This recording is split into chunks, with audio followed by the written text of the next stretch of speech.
Welcome home. We are WNST, AM 1570, Towson, Baltimore. We are Baltimore positive. We are positively taking the show on the road, eating some crab cakes. It's baseball season. Luke and I have got our passports out. We are headed to Toronto, Canada. I'm going to have some poutine. We're going to watch some opening day baseball. We're also going to be getting the show out on the road. We're at Pizza John's in Essex on Friday with the Maryland Crab Cake Tour. I will have the Magic 8-Ball scratch-off. It's been a lucky batch. We're also going to be down at Fadley's on the 2nd of April for the second Orioles game. That'll be a Wednesday afternoon against the Red Sox. We'll have giveaways. We'll have crab cakes. We'll have shrimp salad. We'll have all that good stuff. Sometimes even get some of our Coppin State partners to join us down at Fadley's. Right now, we're going to be joined by our friend Janeisa Lashley, who I had a chance to meet. She's the Associate Vice President for Institutional Advancement. That is a very, very fancy title that I'm going to get to the bottom of. But she was nice enough to invite me with Joshua and the group down to Coppin State for their holiday party. I'll tell you what, that was a couple months ago. I feel like I met everybody at Coppin. And then I got invited back 2 weeks ago for Hall of Fame. And my buddy Gary Digital Williams went into the Hall of Fame. And I went over for the games that day. And the men, the women, everybody was playing. You need more parking over at Coppin. That's my institutional advancement, is I couldn't find anywhere to park. I had to park over McDonald and walk over. How are you? I know it's Good been a really morning. exciting time at Coppin, right? You got a lot going on over there. It is. Thank you so much for having me today. Good morning. Yes, I think you also came during homecoming, which is it's our 125th anniversary year. So our turnout this year was amazing. A lot of alumni, community members, our partners came. So that's why the parking was a little bit tough. Nobody But told me maybe to get there early. I did not get the memo on that. I was just coming for the basketball, and I'm like, I was there when Angel Reese was there, and it wasn't crazy like that. And I'm like, the homecoming, it is a big, big thing at Coppin for people to come back. And I know you're very involved with alums. That was a beautiful thing that went on over there 2 weeks ago, but it's the kickoff of a whole bunch of things that Dr. Jenkins is excited about. Yes, absolutely. So this year, being that is our milestone year of 120 years for the university, we have the opportunity to think about so many things. It is also the fifth year of President Jenkins here at the university.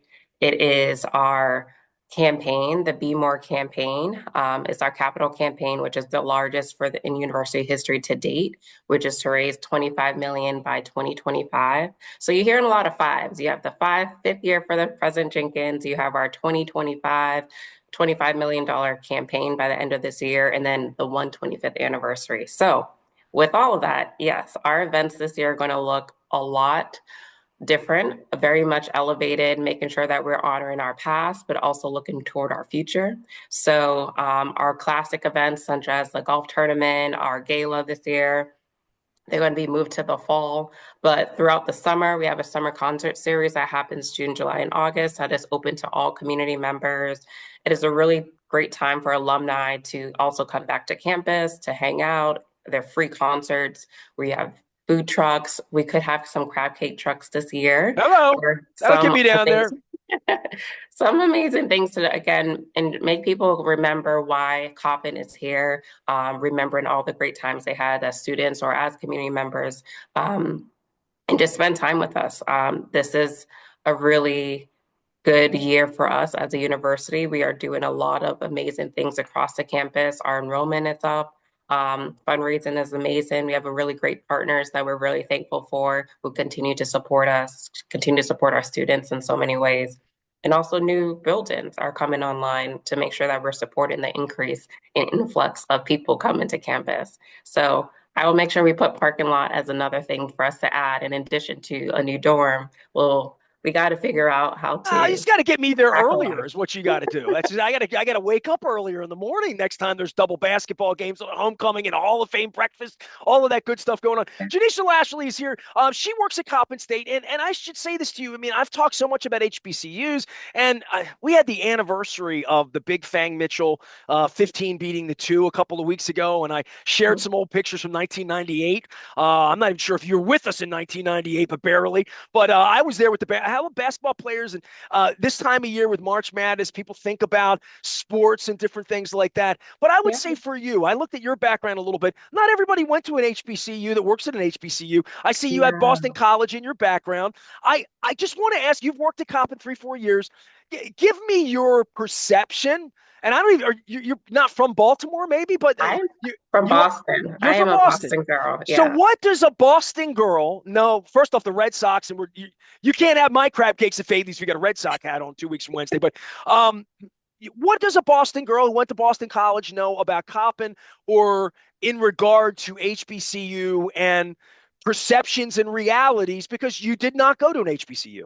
Yes. I would say coming from Boston, so very sports heavy. I'm very more of a Celtics fan. Red Sox, of course, but I think I also coming from a town where we're used to having so many parades between all our sports teams throughout the year. So I do love Boston dearly to my heart. Well, the Patriots Um, cheated. You know that. I mean, I'll just start with that, right?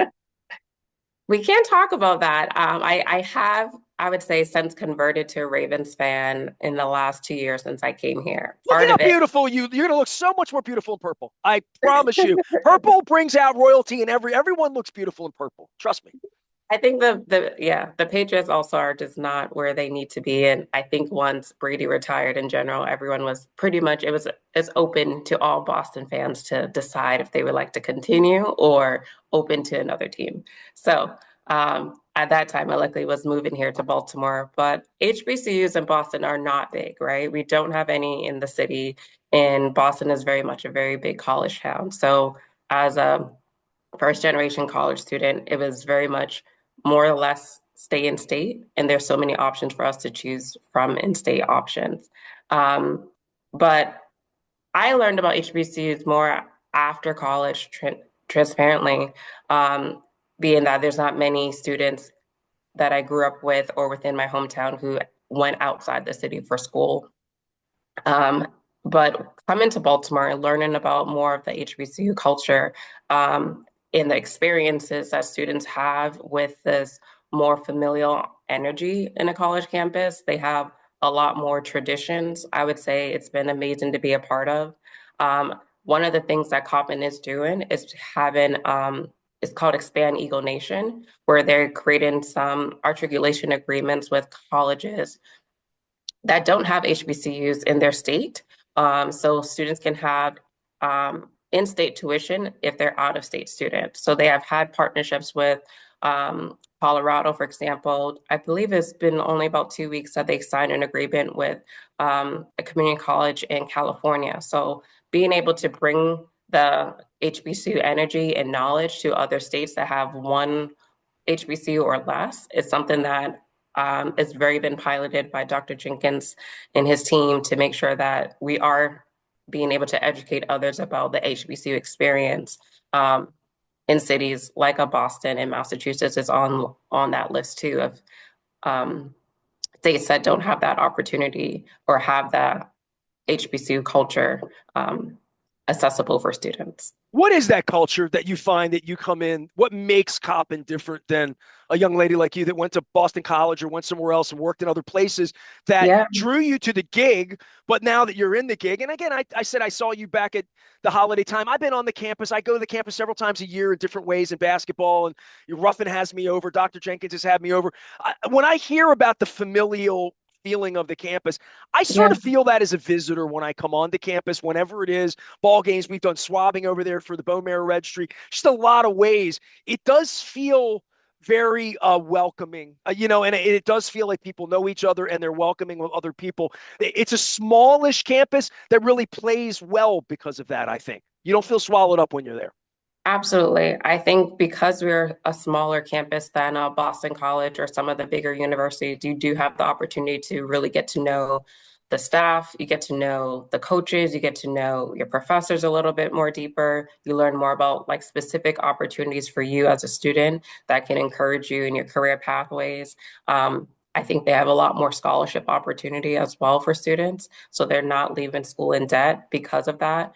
But I would say in general, the thing about Coppin is that everyone really much takes care of each other, whether you are someone who works in facilities, someone who works in IT, someone who works in um, the cafeteria or in athletics. Everyone pretty much is, everyone's going to hold the door for you. Everyone's going to make sure that if they see you struggling or visitors on campus and don't know where the direction to go to or where the building is, someone will like stop and make sure you're okay. And that doesn't typically happen on every big campus.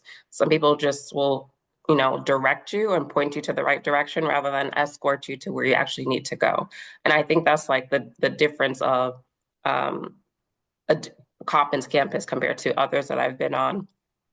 That makes us a little bit more, I said that like the familial energy, but also very caring. I feel like there's a lot of care when I think about our alumni who come back.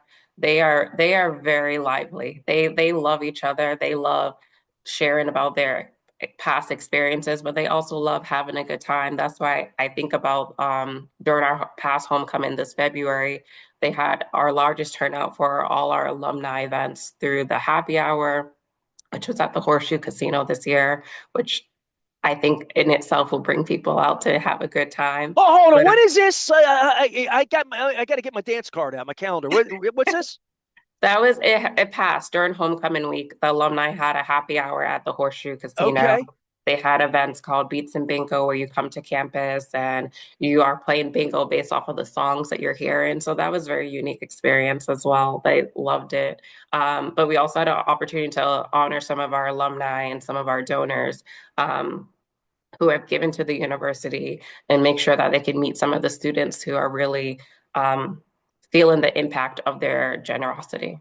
Well, I had Hall of Famer Gary Williams, who I've known for 25 years, a longtime guest of mine here during his digital boxing days. We call him digital because his name's Gary Williams. He got confused with the basketball coach, so we had to come up with it. So Yeah. he's Digital Williams. I had him on 2 weeks ago talking about not being able to park over there to see him get honored. This 125 you have going on, and I can sit here and Yeah. read from the press release, and I can also read this. There's a statue over on campus. Says, "It was in me to get an education and to teach my people. This idea was deep in my soul." I love that. That's a beautiful thing.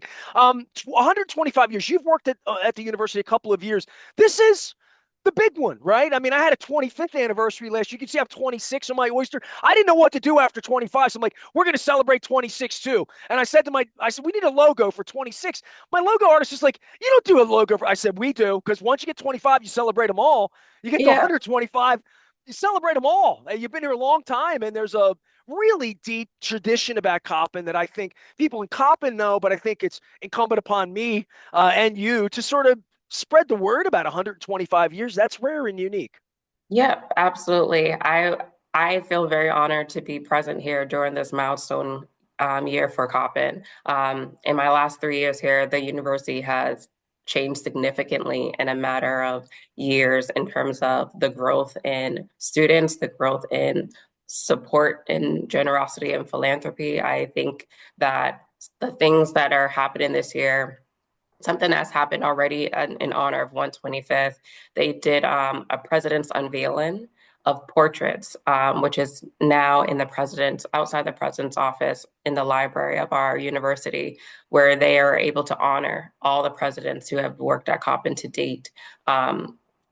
This year, we also have a 125th anniversary event coming up in April that will I'll keep it under the wraps for now of what it will look like, but it is going to be an amazing time again, making sure that we're honoring the past, honoring our past professors, presidents, all the different people, alumni who have contributed to Coppin in many different ways. I've learned so many great stories about through this experience as we're capturing on our social media, if you're following us on LinkedIn and even on Instagram and our many different platforms, Facebook, Twitter, they are starting to do some stories of, they call Be More Stories or her story or his story of alumni, professors, community members who have all different impactful experiences at Coppin, students as well, current students of what they're feeling. So in the marketing and branding, social media wise, you're seeing what Coppin is like over the as we look back in our history, but also our present.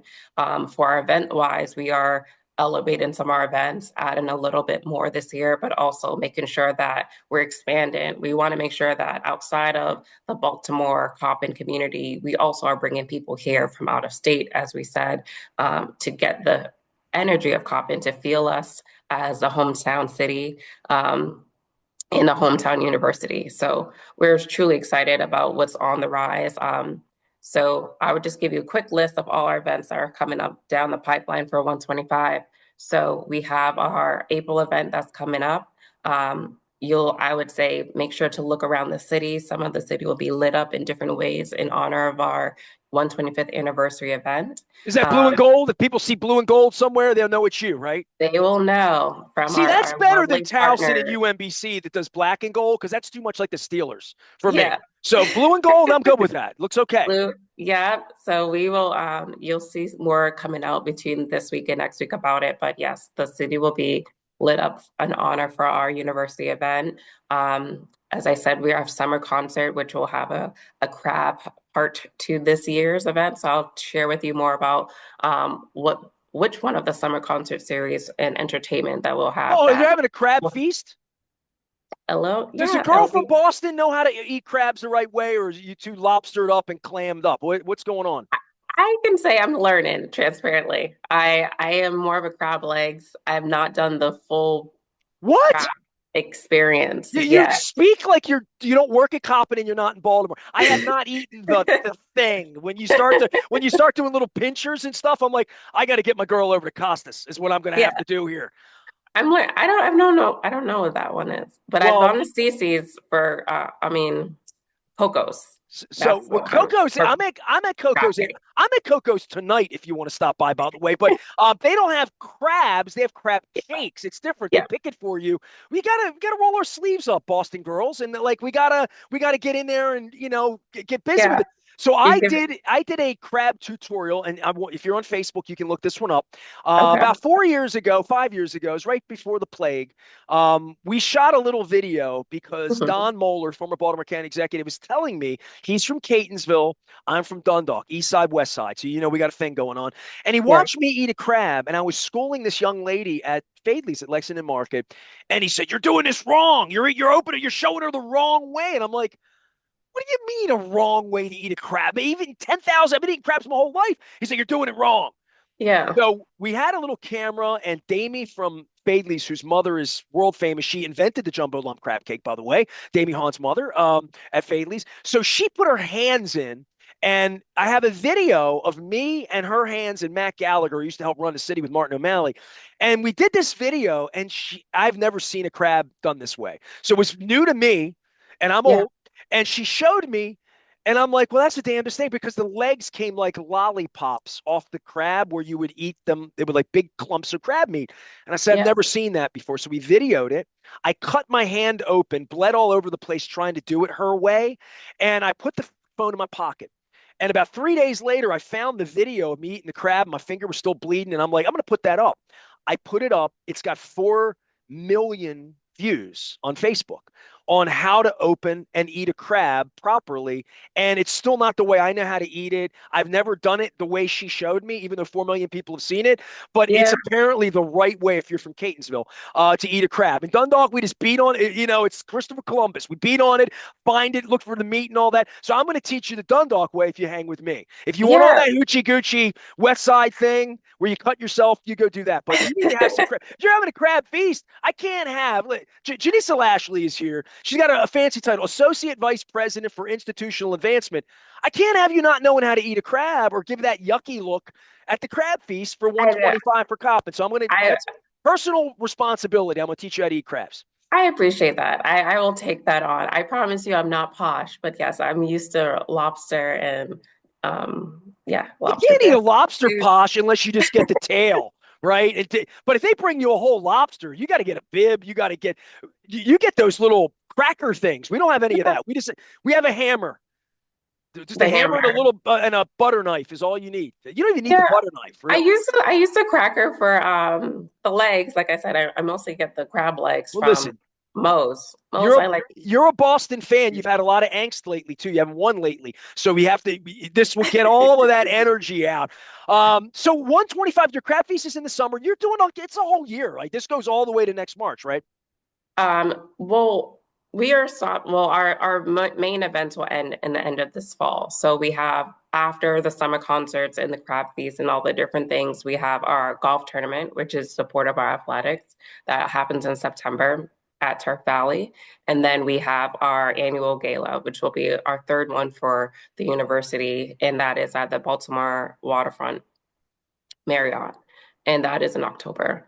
And it's an honor this year. It's very special. We typically have had our gala in May, but this year, um, the birthday of Fanny Jackson Coppin, the namesake of our university, is October 15th. And usually during that week, we have what is called I Love Coppin Week, where students have different events on campus. We have alumni come back in honor of Fanny Jackson Coppin.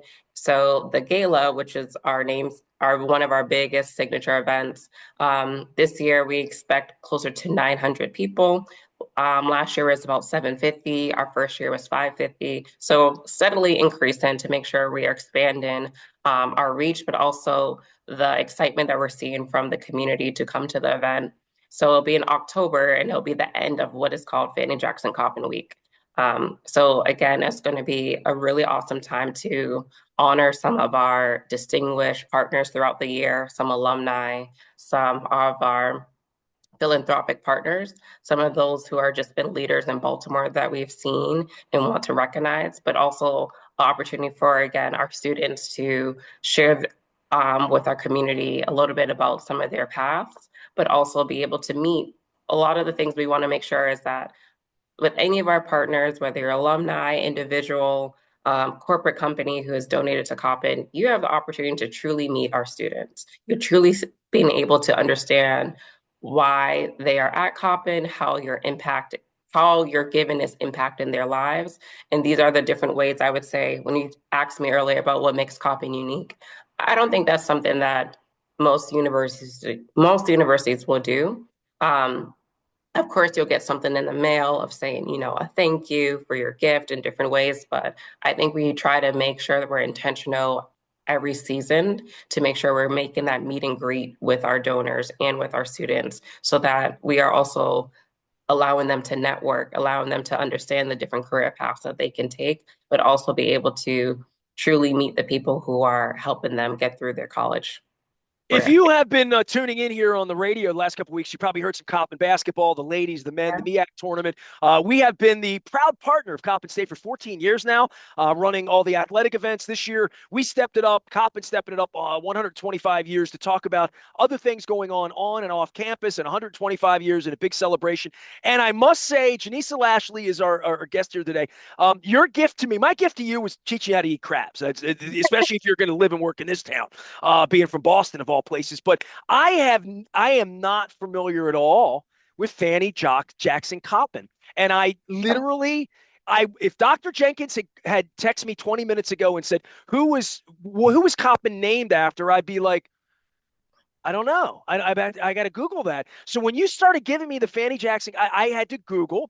Fanny Jackson Coppin was an American educator, missionary, and lifelong advocate for female higher education. I did not know that this was female based. I thought it was African American based HBCU, female based. One of the first Black alumni of Oberlin College, she served as the principal for the Institute for Colored Youth in Philadelphia and became the first African American school superintendent in the United States of America. She passed in 1913 at the age of 76. That's quite an advanced age at that point for anybody, and founded the university in 1900, 125 years ago. So born into slavery.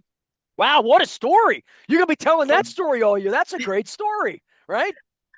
In honor of Women's History Month, I think it's right on time to have this conversation. But yes, if you knew Coppin started also as a teacher's college, so it makes a lot of sense of her trajectory and how Coppin has progressed in that way. Our education and College of Education is one of our most beloved colleges of all the ones that we have. I would not. Many of our students who are in the College of Education also have the privilege of being out in the community and going back to their local high schools to teach as part of their practicum. But also being able to, one thing you always hear from alumni is that their educators throughout the year, that's why they came to Coppin. A lot of their teachers growing up in the many schools across the Baltimore city they learned at Coppin and got their bachelor's from us. So that is a story that I would say is another unique thing about Coppin, where many, I would say, students and are not would not be able to say that all the majority of their teachers were taught at Coppin.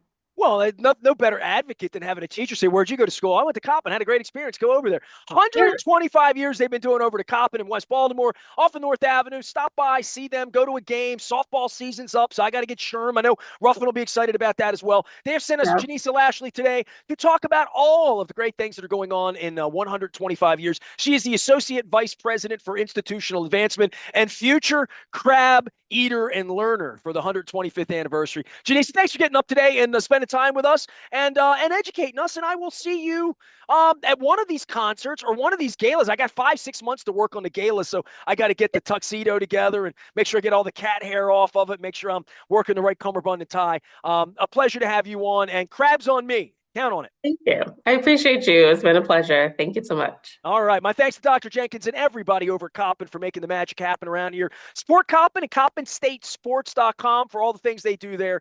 Games are on here, although we had a lot of basketball on here the last couple of weeks. If you hear it on the radio side, and you can always participate. And if you look up, be like the bat lights. If you see the blue and the yellow around town, that's Coppin State and the Mighty Eagles. I am Nestor. We are WNST, AM 1570, Towson, Baltimore, and we never stop talking Baltimore positive and learning stuff and eating crab cakes.